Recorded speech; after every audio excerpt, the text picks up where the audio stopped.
Hey, this is Nick Aldis, your favorite GM, former world champion, and friend of K100 despite being on probation. A few years ago, I started Legacy Sports Nutrition to sell high-quality supplements made in the USA to people like me and hopefully people like you.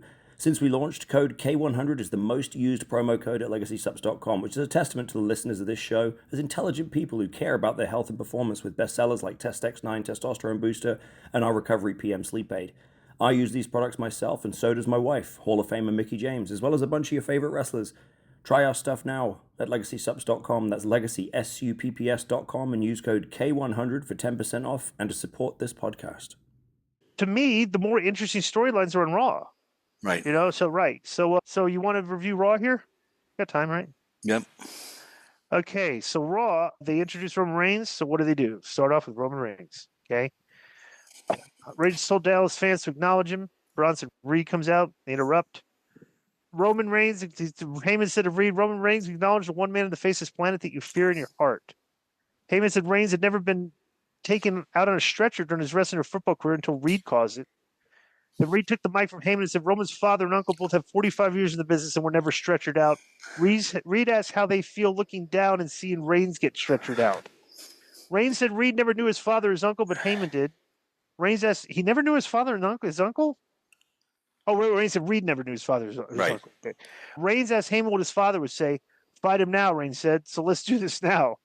Reed was game, but Heyman grabbed his arm and told him not to do it on his own terms of schedule. And Reigns said he'd been there before with Heyman. He said there were no wise words, just words from a coward. Told Reed that he's levels above him, and that Reigns indicated he would face Reed whenever he wants to match.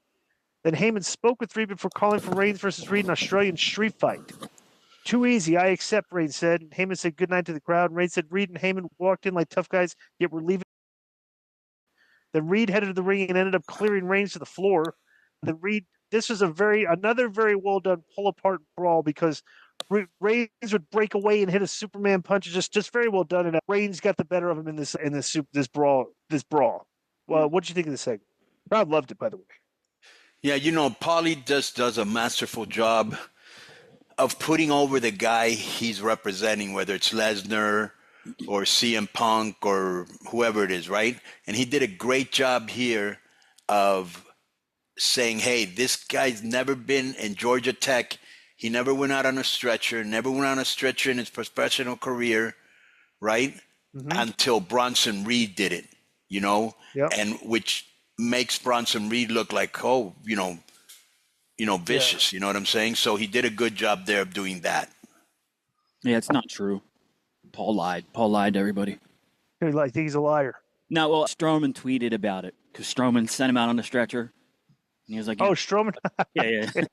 Right. You see, he's got he was supposed to say the truth. Right. You see he has a TV show coming? Braun Strowman? Yeah, they advertise it on the WWE program. And he said, do you see what the show is, Konnan? The commercial? Yeah, he's like, give me everything. Eat everything. He goes to places like eats the whole menu. I mean, like, he looks like he can eat. But could he eat all of that? Obviously, I guess that's the gimmick. Right. There's no, the show's going to be. I remember, I think he posted, because I follow him on Instagram, and like a while back he posted like he went to Waffle House and ordered like 7 different things.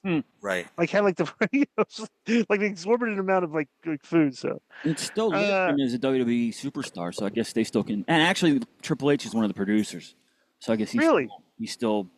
Oh, he is. Entwined in the company, under the TKO banner, I guess. WWE Studios, yeah. Right. All right. So remember we talked about like why are they using Punk and all he does is run in at the very end, and why are they using Roman? Why is he just running at the very end? If they're using up their dates and they're not doing anything, right? So maybe somebody heard us because Roman had a lot of content on this show. So he's backstage now with Jimmy and Jay, and Jimmy tried to tell Reigns that he had his back at Crown Jewel, but Jay interrupted to say he had Reigns' back. Reigns said he was good and didn't want any help, especially from Jay. Reigns recalled telling Jay that he should be hyper-focused on his own opportunities. Then Reigns asked Jay who was talking at the top of the hour. Jay replied to be CM Punk. He's like, not you, huh? And then Jay stormed off. So then Reigns told Jimmy that he sees and hears everything. So what's the problem with him taking advice from me, Reigns asked, because he's heard Jimmy say that, And Reigns stared at an uncomfortable Jimmy for a moment before walking away. So Reigns comes on the show. He has a couple lines here that progress storylines. You know, what'd you think of this? Yeah, this is good. Hopefully, we're going to see the same storytelling we saw 4 years ago. You know what I'm saying? Right. Punk came out for promo, said one of the reasons he hadn't been on the show was that he was celebrating with his wife. And he said he started the year beating Rollins on Netflix and end the year beating Rollins on Netflix and said he's better than Rollins and everybody knows it. And said he would become the new world heavyweight champion. LA Knight comes out, said Punk is known for the pipe bomb, but lately he's been better known as a husband. Said that was a shot. He said everybody needs love and it was a beautiful thing, but he said that for as good as a husband Punk seems to be, he's a trash champion. And I recalled Punk being champion for roughly 4 minutes before he got taken away by the cash in. The Knight asked Punk if he knew whose shoulders Rollins had never pinned. Punk said he imagined it was a guy who had never been world heavyweight champion, and that line looked like it came out of nowhere because it flustered Knight. Yeah. Knight said he may not have been world champion, but he'll be the next one. So then Jey Uso comes out, and Jey told Knight that he was finally thinking clearly. He said he's the one. He said he never got a rematch when he lost the world championship, and he's the one who's up next for a shot at the title. Knight said Jey had the title, but he lost it because his time came and went. Knight said it's his time. Knight said Jey isn't Roman and won't be Roman Reigns. Knight said that's okay, but Jey should focus on being a tag team champion. And Knight added that after watching last week, Jey sucked as a tag team wrestler. So then Jimmy walked out, and Knight said he had no issues with Jimmy, but then Jey super kicked Knight. And then Jimmy joined Jey in the ring, and Punk said he gets Jey's passion, but he'd have to get behind him in line for a shot of the title. And Punk told Jey that he loves Jey Uso, but he doesn't like little Roman. Then Punk dropped the mic and started to leave, but Jey tried to go after him, only have Jimmy stop him. Then Jimmy held his brother as Jey tried to throw a super kick. Then Punk got upset and punched him in the face, and then turned around and ate a super kick from Jimmy. So it was a kind of very interesting progression of things that happened here that made this a very interesting segment. What did you think?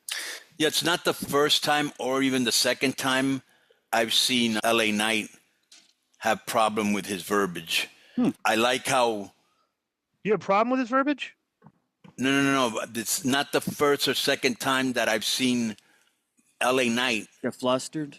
Yeah. Oh, you're flustered. Yeah. Right. Yeah. And so the other thing that I want to say is I like how they just keep throwing jabs at each other. You know, LA Knight telling Punk that he never lost to Rollins, and then the other guy telling him he's never been a world champion, and then Jey Uso following the backstage thread with Roman, who riled them up, comes into the thing, and then we see the thing at the end where, you know, Jey hits Knight with the super kick, and then, you know, the ending sequence there. Yeah. Right. I like all of that. Get in the game with the FanDuel Sportsbook app. Bet on the NFL, NBA, NHL, MLB, soccer, golf, MMA, and more. Every sport, every market, right at your fingertips. Deposit instantly with PayPal, Venmo, or Apple Pay, starting at just $10. Win big and cash out fast. PayPal in 24 hours or instantly at retail sportsbooks. Available in over 20 states, FanDuel's app is your ticket to the action. Download the FanDuel Sportsbook app now. Okay, so backstage, Becky, I like this thing where Becky Lynch is doing a maniacal. Oh, she was ranting. great here. Yeah, and Seth is standing there just saying absolutely nothing. Like, right. Dude, how many husbands are watching that? Like, right, going, I know exactly what you're. Yeah, just let her vent. Right. Yeah. Yes, dear. Yes, dear. You're right. Right. You're right. So Rollins looked at his watch again. That watch is going to play into the finish of the thing. So Lynch complained that the fans don't deserve it, and she also complained about the referee and then left the room. Rollins told Heyman that they needed to talk. Heyman stood up. Rollins said he asked to win, and Heyman said he would. The Rollins questioned what would happen if he lost. Heyman assured him he would win. Then Rollins asked him again, what happens if I lose? And Heyman finally said, well, he told Rollins that he would lose the locker room, Braun Breaker, and Bronson Reed. Heyman said Rollins become nothing more than a de facto wannabe secondary champion. Do yourself a favor and don't lose, Heyman said.